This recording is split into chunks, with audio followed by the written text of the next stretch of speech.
மாசம் தாய் சுமந்தா மொத்தத்தை நீ சுமந்து நித்தரத்த வேர்வ சிந்தி உழைச்ச சாமி நீ.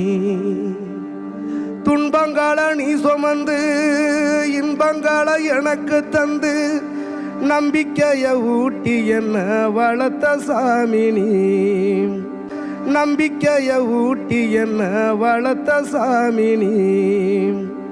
ஆதரவாணி இருந்த ஆலமரம் போலிருந்த ஆதரவாணி இருந்த ஆலமரம் போலிருந்த தாடி மிச வச்சு வந்த ஆதரவாணி இருந்த ஆலமரம் போலிருந்த ஆதரவாணி இருந்த ஆலமரம் போலிருந்த தாடி மிச வச்சு வந்த தாயினியப்பா.